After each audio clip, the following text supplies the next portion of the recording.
Bonjour Gérard Irigoyen. Bonjour Jean-Philippe. Gérard Irigoyen, vous êtes professeur des universités en sciences de gestion et du management, professeur émérite, Université de Bordeaux. Vous êtes président honoraire de l'Université Bordeaux 4. Vous êtes spécialiste des entreprises familiales et de la gouvernance des entreprises familiales. Vous aviez publié en 2014, Revue française de gestion, dossier évaluation d'entreprise, un article sur l'évaluation de l'entreprise familiale, valeur et évaluation de l'entreprise familiale. Vous venez de publier avec Amélie Villéger le territoire conceptuel de l'entreprise, application au cas de l'entreprise familiale. Alors, on voit bien le sujet de l'entreprise familiale, c'est pas la rationalité de l'homo economicus, il y a des coûts familiaux, etc., qu'il faut intégrer. La vraie question que j'ai envie de vous poser, si je me réfère à ces deux textes, c'est dans quelle mesure vous basculez de l'entreprise familiale au territoire conceptuel de l'entreprise. C'est pas un petit concept, ça, pour excuser mais c'est pas un petit concept. Bref, est-ce que finalement, on parle pas d'un universel? Est-ce que gérer une entreprise, c'est pas toujours gérer une famille? Merci pour cette question. Derrière, d'emblée, je vous le dis, derrière des applications strictes à l'entreprise familiale, il y a dans les deux papiers que vous avez cités, celui de valeur et évaluation des entreprises. C'est dans l'entreprise des sociétés, le deuxième papier, en 2020. Celui que j'ai eu le plaisir de coécrire avec Amélie Villéger, sur le territoire conceptuel de l'entreprise, application au cas de l'entreprise familiale, il y a une portée totalement générale, qui dépasse le cadre de l'entreprise familiale et qui, si vous voulez, on a, soit avec Amélie, on a ramené à l'entreprise familiale, et Michelin en l'occurrence, parce qu'on s'est servi de Michelin, dans valeur et évaluation. Serait peut-être plus vraiment une entreprise familiale, selon certains. Selon certains, selon le dirigeant en tout cas. Selon le dirigeant. Pas selon moi, mais enfin bon. Il y a une portée générale. Alors, un mot sur valeur et évaluation, un message très fort que je veux faire passer. La valeur d'une entreprise, la valeur d'un actif, entreprise, c'est la somme de deux valeurs. Une valeur objective, de nature financière, mais aussi d'une valeur subjective, qui est une valeur psychologique. Émotionnelle. Donc, message à caractère universel, qui remet en cause, parce que derrière tout cela, il y a toujours des idées cachées, qui remet en cause le paradigme de la rationalité, fondement de la théorie classique, etc. Voilà, ça c'est très clair.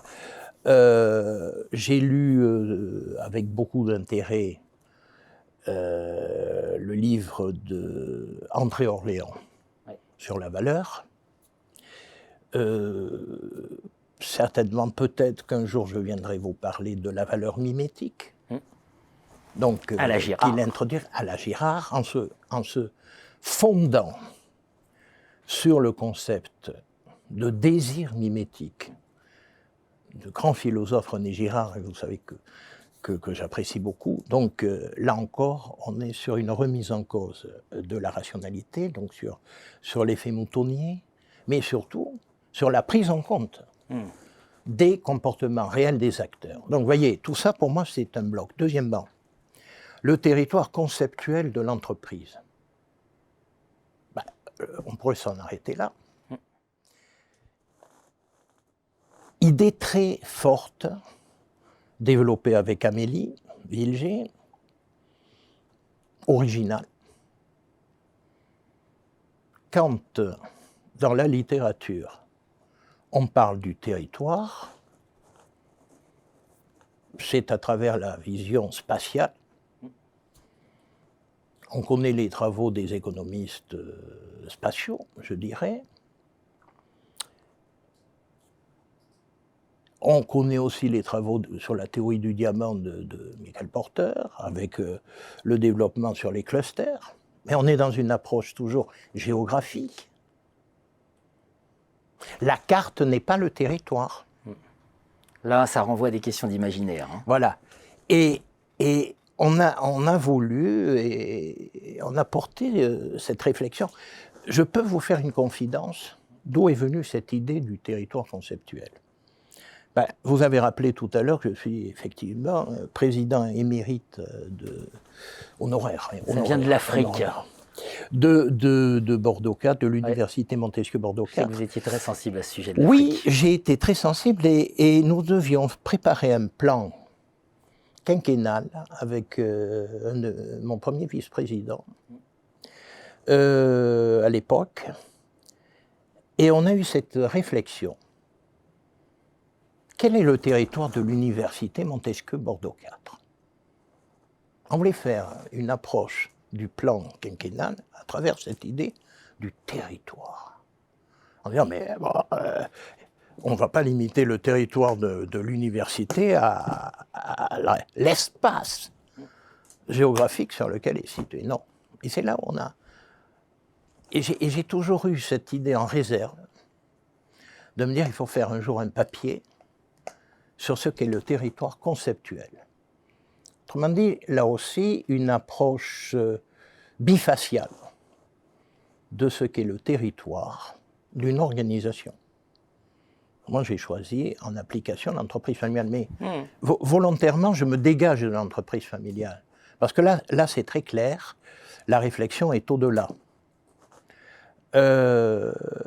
Bifacial, un aspect géographique, mais un aspect conceptuel. Et vous voyez, les Anglais ont deux concepts qui traduisent bien cette approche bifaciale.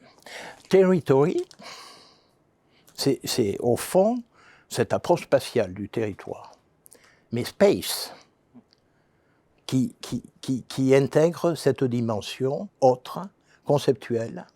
Et donc finalement, le territoire d'une organisation, c'est la somme d'un territoire géographique, mais aussi d'un territoire conceptuel. Un territoire conceptuel. Et là, Trois dimensions. Et vous voyez, pour nous, c'était la variable manquante dans la littérature de gestion, mais organisationnelle en général. Je vais y revenir.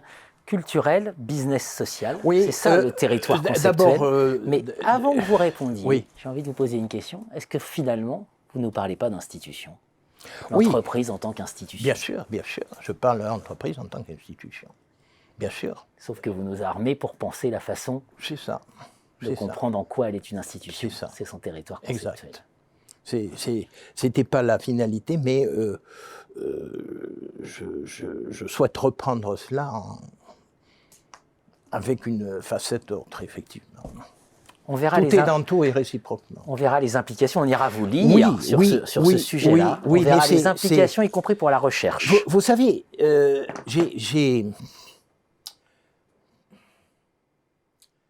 on est dans un processus cumulatif d'accumulation des connaissances.